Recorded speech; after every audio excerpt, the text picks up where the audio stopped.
Lindy Ruff back behind the bench for the Buffalo Sabres to start the brand new year. Meanwhile, Kyle Okposo and Zach Bogosian not out for training camp, possibly a trade inbound. That is right, guys. As you see, Lindy Ruff is back behind the bench in Buffalo. He is going to be taking the reins for this season. Like I know I said, there is no actual coaches in this game, but just to have fun with this series, we're going to have a coach. He is probably the best coach in history as I've witnessed in my lifetime with them.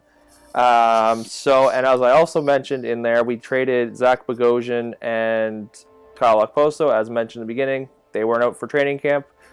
So we traded Okposo, and we also got Michael Frolik for him. So we had the idea of James Neal, but Michael Frolik, I ended up including a C-level plus prospect.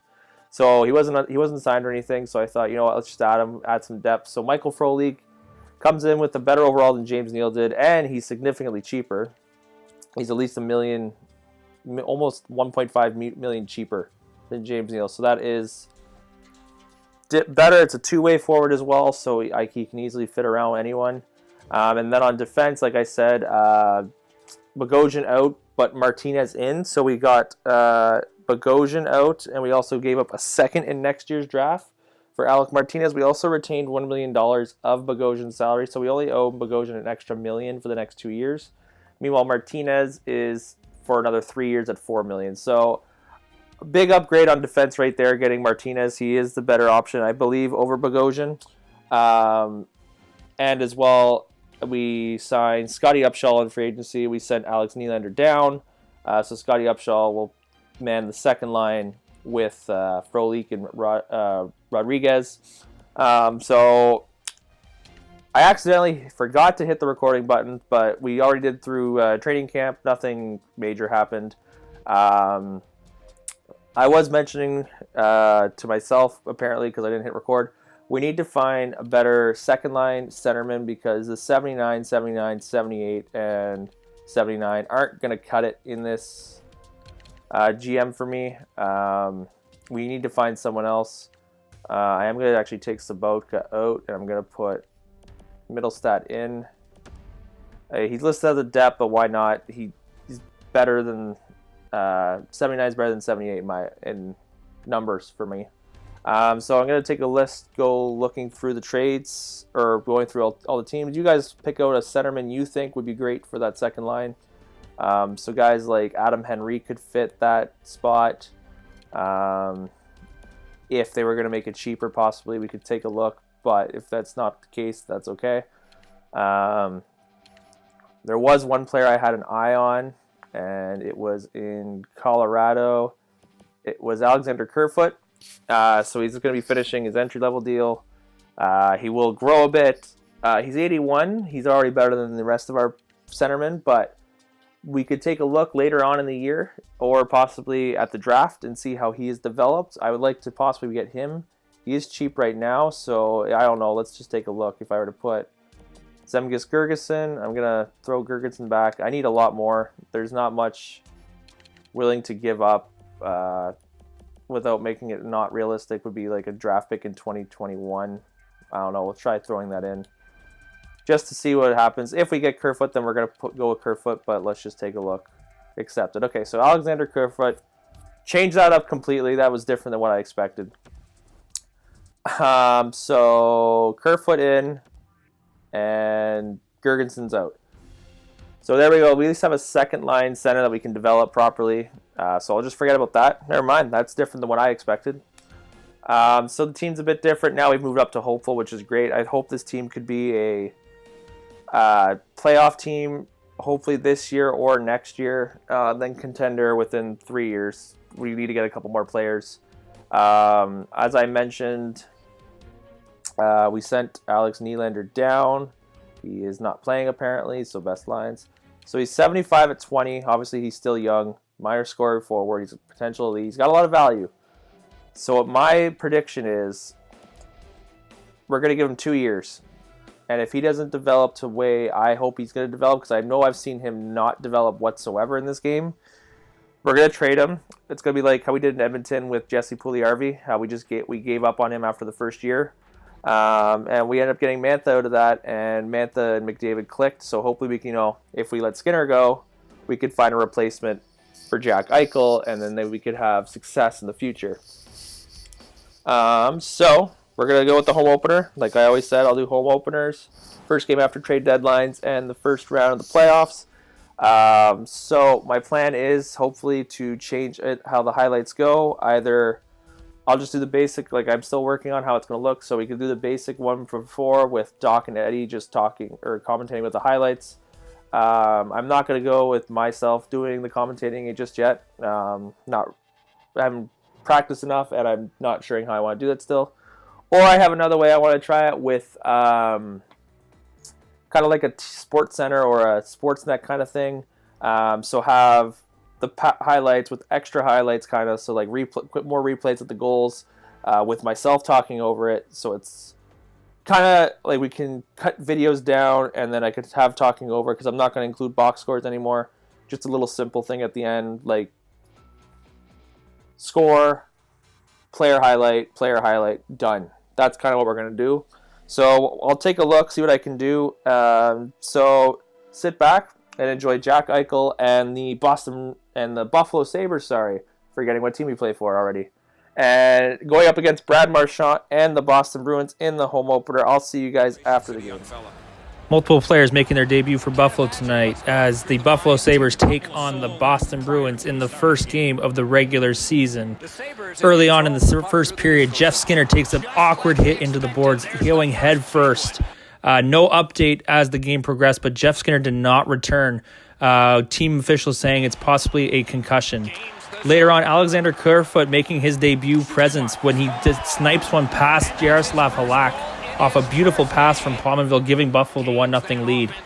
Later on, though, it's the Bruins responding with Marchand with the one-timer, beating Hutton to tie the game up at 1.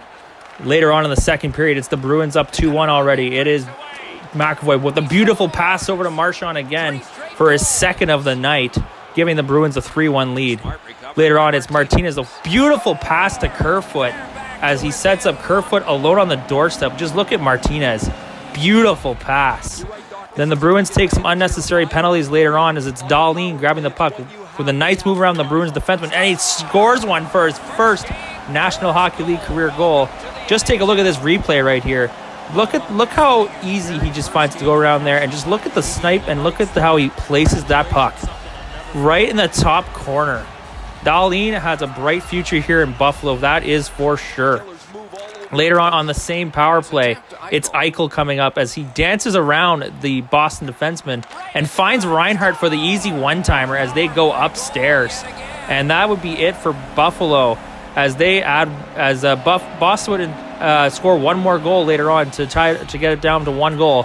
But it would be the Buffalo Sabres coming out victorious in their first game against the Boston Bruins. So bright future looking here for Buffalo as they take this one 5-4.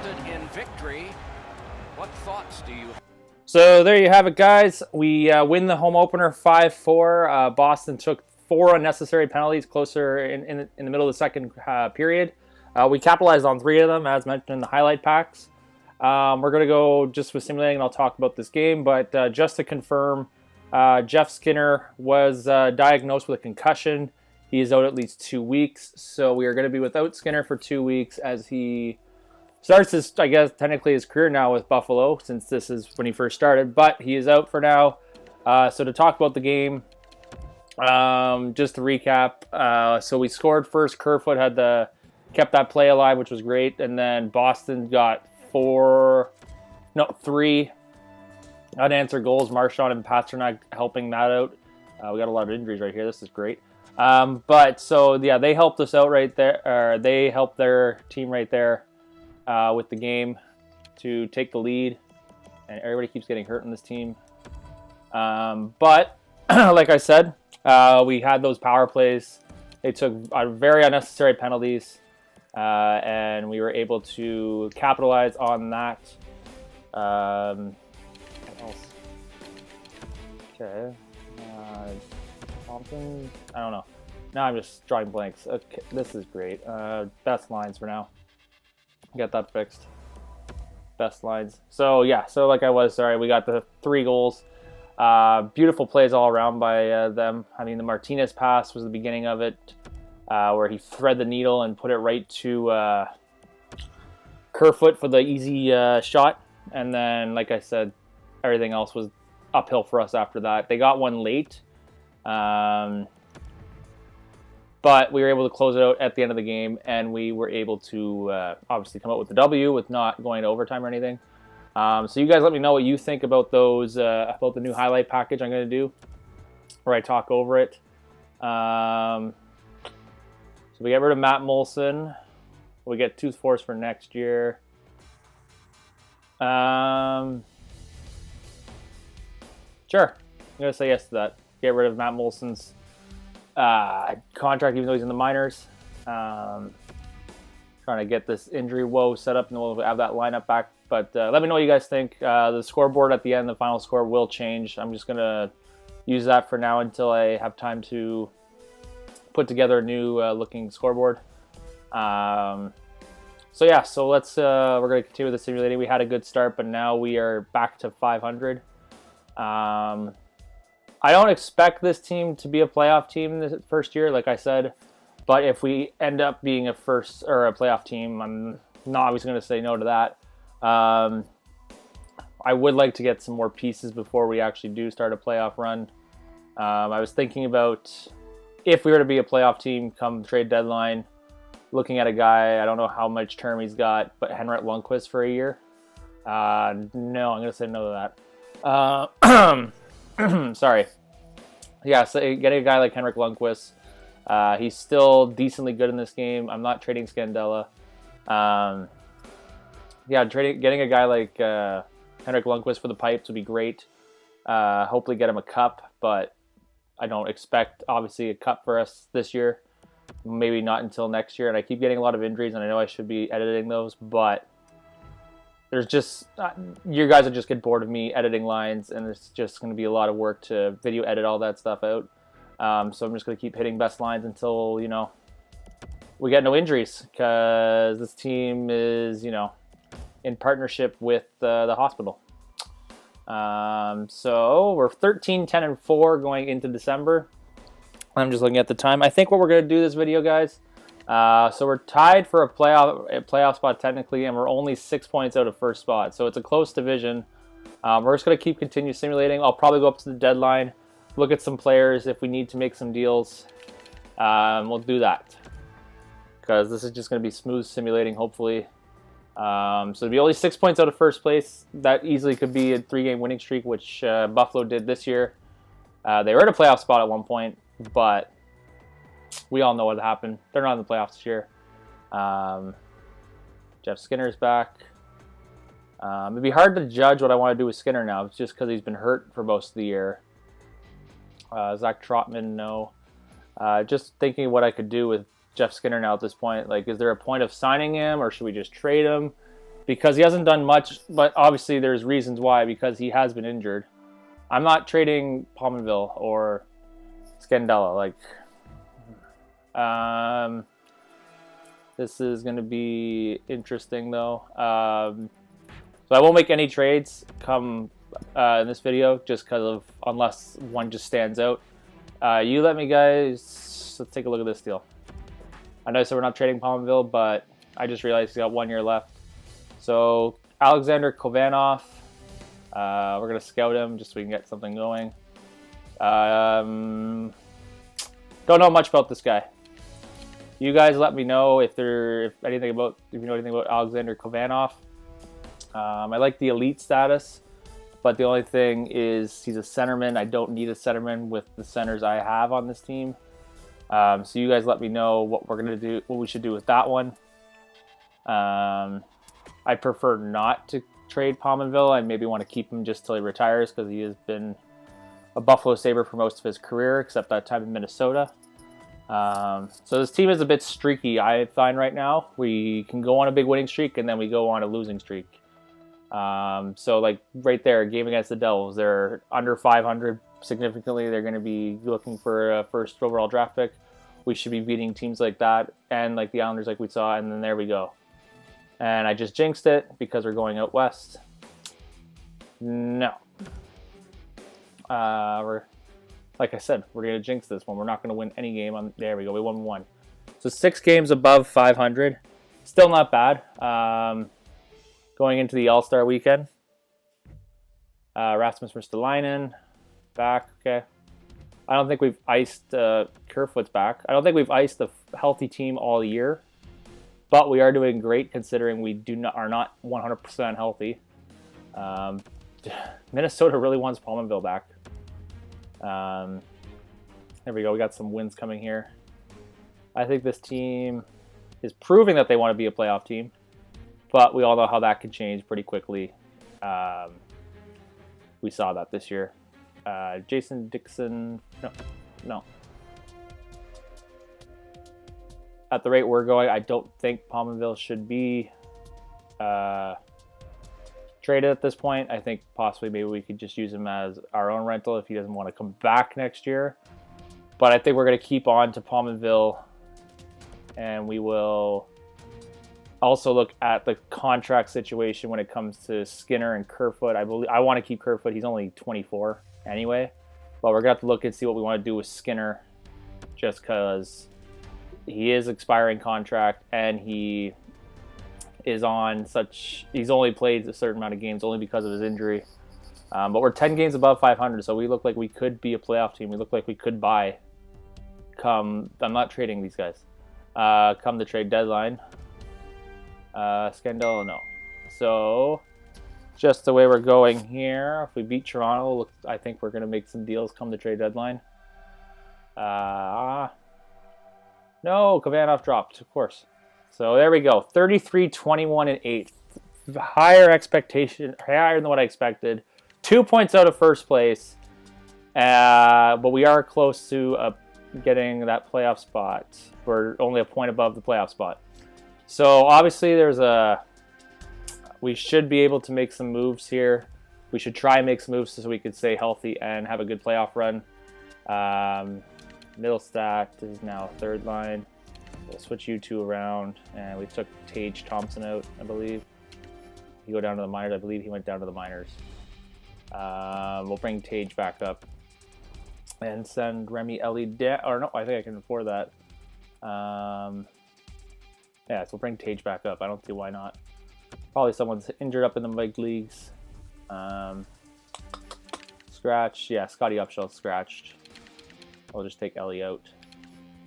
So we'll take a look at the trade block and what we could possibly try and make some moves. We don't have a lot of prospects to work with. I don't want to trade any of our prospects because we have some good prospects coming up. But we take a look at San Jose there in first. We could take a look at Boston moving that draft pick and keeping ours. So if we take a look when it comes to goalies, skaters, Andre Cachet. I believe I said that right. We remember him from our Oilers one. Even Grabner, how many years? 3. No, Grabner's too much years for not worth it. Michael Stone, I don't see the need. Yeah, no. Dixon, nothing in CBJ. Nothing in Dallas. Jonathan Erickson, no. Ethan Bear, no. Troy Brouwer, no. Lucas Sabiza, no. Jordan Wheel, no. Carl Osner, no. Nothing really standing out. Josh Bailey? 6 more years. He's only 29. That would take out Connor Sheary, or even Jordan Eberle, for that matter. So we can take a look inside of the Islanders. So you guys let me know. So we have Josh Bailey as an option. I'm willing to have the $5 million for another 6 years as a second liner. Jordan Eberle we probably keep as a rental. Get rid of him at the free agency. So take a look. He's got 12 goals, 18 assists in 61 games. And then there's Andres Lee as well. He's on his expiring contract, 1 year, 3.75. We'll see what we could do with that. So you guys let me know between these three what we should do. We could easily make a deal for one of them. I think Lee would be the cheaper option over Bailey just because of that trade value. Continuing on though, nothing else I'm seeing standing out. So I believe we might be making some calls to the Islanders for one of them. And I'll just show you our roster again. Yeah, so there's nothing. So we're going to look into either Bailey, Lee, or Eberle. So if we take a look, we get Lee or Bailey. We put him where Sheary is. Sheary goes down. All that leaves is Sabotka to go to the scratched. So it would be either Lee or Bailey, Kerfoot, Pominville. Or there's the other way of Sheary, Kerfoot, and Eberle. And then we just take out Thompson out for now. Or there's the or option. We package someone that has some value, i.e. we get rid of, trying to think. Even we've put, I know it'd be bizarre, but we put Connor Sheary into the deal. Probably thinking, why would I add Connor Sheary? Because we could add more with the Connor Sheary, I think. So if we put Connor Sheary and San Jose's first, we could probably even attempt at Andres Lee or Eberle. I think we just need one more part to this, and we could have a potential deal here. Like I said, I don't want to deal with many of those. Rookie goaltenders, there's not much. See, this is where it's harder now at this point. Because I could even throw in Scandella, even though I said I know. That's still not enough. So we could do something like this, where we throw Sheary or someone else. I'm just trying to think if there's anyone else that has some value. There's not much, unless we send back like Tage Thompson, who, if I were to throw him in, what would we get? We could possibly do this. So Tage Thompson, I know he's still young, 21. A first from San Jose, and Connor Sheary for Andres Lee and Jordan Eberle. There's a possibility right there of that, and maybe throw in like a prospect of, just trying to think, Pekar even. This could work. So let me know what you guys think. We could get Lee and we could get Eberle in the same deal. That would be perfect to add to the second line. So yeah, you guys let me know.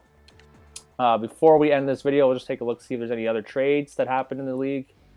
Jeff Carter getting traded from the Kings to the Chicago Blackhawks. That one's, no, I don't see that one usually. Robin Lehner from the Islanders going to Carolina. Lucas Ibiza, we've seen Nicholas Hjalmarsson and Richard Panik going to Philly. So that is about it. So I believe we'll end it there, guys. So you know what the idea is. Let me know what you guys think for the Bailey and the Eberle, or sorry, Lee and Eberle. As always, make sure you guys thumbs up the video, subscribe, tell your friends, drop some comments, and we'll see you at the trade deadline. And then we will play against the Pittsburgh Penguins in March 1st. So thanks guys for watching. Take care. Have a good one.